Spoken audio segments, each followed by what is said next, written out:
اعوذ باللہ من الشیطان الرجیم بسم اللہ الرحمن الرحیم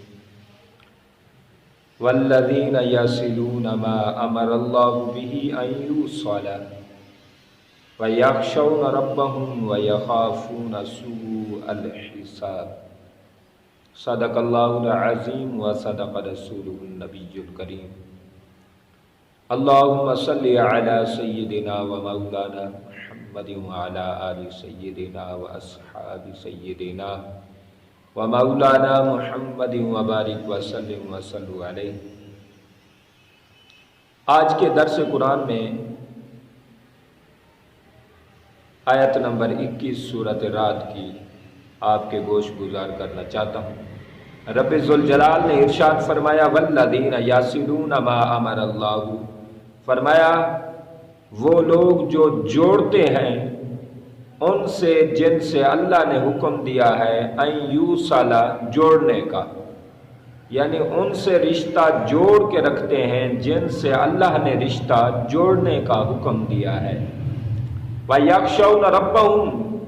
اور وہ اپنے رب سے ہمیشہ ڈرتے رہتے ہیں اور ڈرتے رہیں گے۔ وَيَخَافُونَ سُوءَ الْحِسَابِ، اور وہ برے حساب سے ڈرتے رہتے ہیں کہ شاید ہمارے نامہ اعمال ہمارے دائیں ہاتھ میں ملے گا یا بائیں ہاتھ میں ملے گا، اللہ تعالی معاف فرمائے۔ اور فرمایا والذین صبروا ابتغاء وجہ ربہم، اور وہ اپنے رب کی رضا ہمیشہ تلاش کرتے ہیں۔ وَأَقَامُوا الصَّلَاةَ وَأَنفَقُوا مِمَّا رَزَقْنَاهُمْ سِرًّا وَعَلَانِيَةً، فرمایا وہ لوگ نماز قائم کرتے ہیں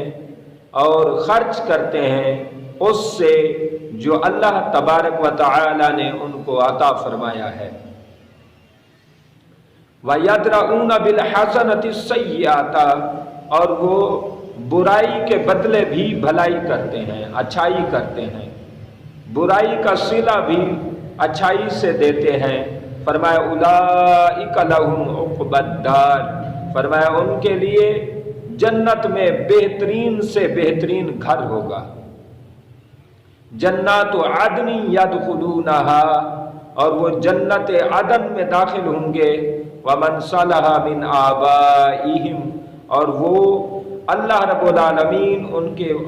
اولاد کو، ان کے والدین کو، ان کی بیویوں کو آپس میں جوڑ دے گا، اور اللہ ایک رہائش فراہم کرے گا جس میں سارے مل جل کر ہنس کر ایک دوسرے کے ساتھ رہیں گے۔ یعنی اگر بیوی نیک ہوگی تو خاوند کی کمیاں کوتاہیاں اللہ دور فرما دے گا بیوی کے صدقے کہ اللہ جوڑ دے گا، یا اولاد نیک ہے، نیک اولاد کی وجہ سے والدین کی کمیاں کوتاہیاں اللہ ختم کر دے گا، یا والدین پھر صالح ہیں، کامل ہیں تو ان کی وجہ سے اولاد کی لغزشیں، خطائیں معاف کر دی جائیں گی۔ اس طرح اللہ رب العالمین ان کو جوڑ دے گا۔ والملائکۃ یدخلون علیہم من کل باب، اور فرشتے ان کے ہر دروازے سے داخل ہوں گے، ان کی رہائش کے ہر دروازے سے فرشتے داخل ہوں گے اور کیا کہیں گے؟ سلام علیکم بما صبرتم، کیا ہے اللہ کے نیک بندو، اللہ نے جو تمہیں نیک رہائش، اعلیٰ رہائش، عالی شان رومز عطا کیے ہیں جنت میں یہ بنگلہ عطا کیا ہے، یہ تمہیں مبارک ہو۔ سلام علیکم، تم اس میں رہو، ہنسو بسو، اور جو تم نے صبر کیا، یہاں صبر سے مراد کیا ہے؟ یعنی اللہ نے رشتہ داروں سے جوڑنے کا حکم دیا ہے۔ اب رشتہ داروں کے ساتھ جوڑنے میں اگر کوئی پریشانی آئی ہے، تکلیف آئی ہے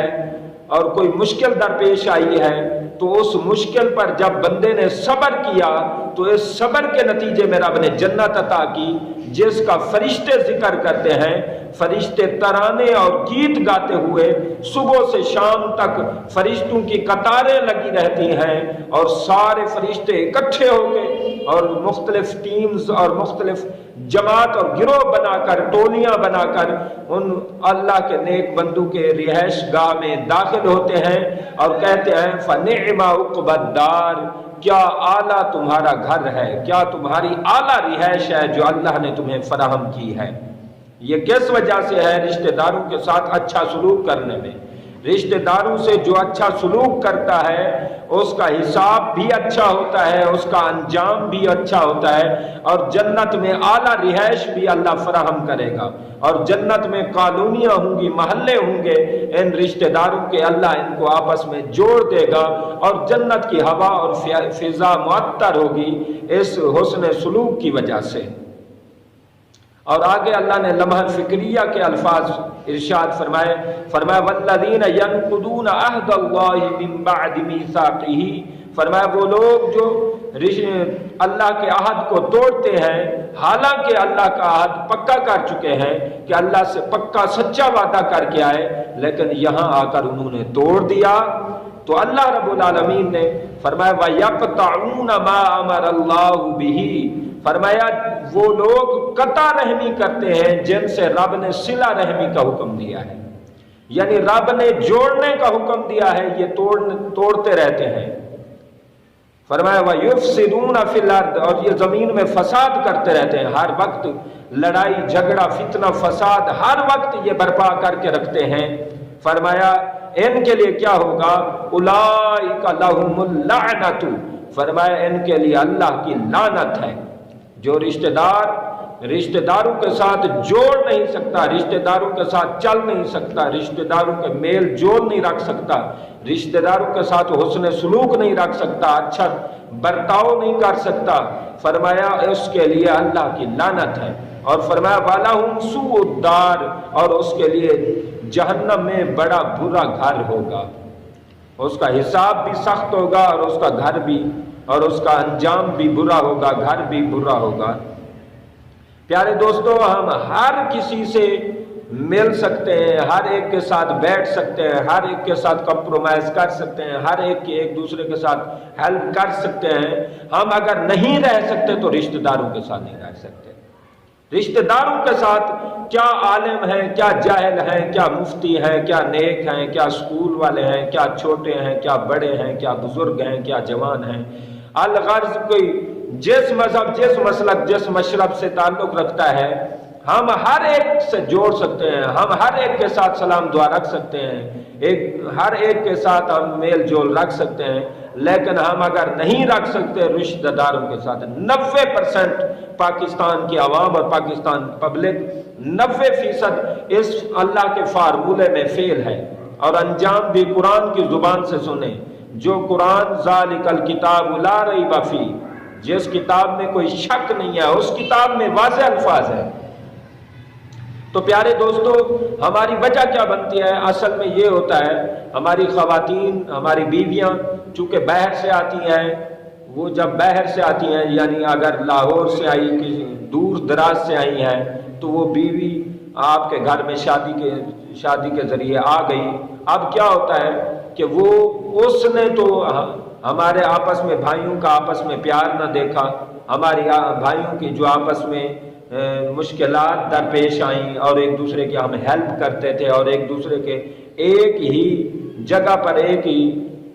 طریقے سے ہم کھانا کھاتے تھے، ہماری میل جول تھی، ہمارے بھائیوں کی، رشتہ داروں کی، جو ہمارا گٹھ جوڑ تھا، جو ہماری یکجہتی تھی، یگانگت تھی، وحدت تھی، ان کو کیا پتہ ہے؟ وہ تو پکی پکائے سالن پہ پہنچ گئے ہیں، وہ بنے بنائے گھر میں پہنچ گئی ہیں، وہ بارونق جگہ پہ پہنچ گئی ہیں، انہوں نے ہمارا ماضی نہیں دیکھا ہوتا، جس سے ان کو حال کا پتہ ہے، حال میں وہ ماضی کا علم نہ ہونے کی وجہ سے وہ بگڑ جاتی، پھر وہ لڑائیاں جھگڑے، پھر ایک وجہ تو یہ ہوتی ہے کہ انہوں نے ہماری مشکلات نہیں دیکھی ہوتی، ہمارا ایک دوسرے کے ساتھ جو پیار انس ہوتا ہے اس سے وہ واقف نہیں ہوتی۔ اور دوسری وجہ یہ ہے کہ جو بیویاں ہوتی ہیں وہ چونکہ گھر میں رہتی ہیں، اور مرد ہم حضرات باہر چلے جاتے ہیں، تو وہ آپس میں جب رہ کے گھر میں رہ کر ایک دوسرے کے ساتھ لڑائی جھگڑا اونچ نیچ ہو جاتی ہے، تو وہ لڑائی جھگڑا شروع کر لیتی ہیں، پھر اس لڑائی جھگڑے میں ہمیں بھی انوالو کر لیتی ہیں، پھر ہم اپنے رشتہ داروں، اپنے بھائیوں، اپنے ہر ایک سے ہم اپنے رشتہ بگاڑ بیٹھتے ہیں اور رشتہ توڑ بیٹھتے ہیں، یہ خواتین کی وجہ سے۔ تو خدارا اسلام نے ہمیں علیحدہ رہائش کی بھی اجازت دی ہے کہ ہم علیحدہ بھی رہ سکتے ہیں، دو بھائی آپس میں علیحدہ بھی ہو سکتے ہیں، علیحدہ رہائش، کوئی شہر میں رہے کوئی دیہات میں رہے،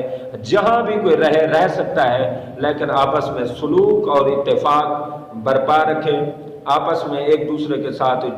گٹھ جوڑ رکھیں، آپس میں ایک دوسرے کے ساتھ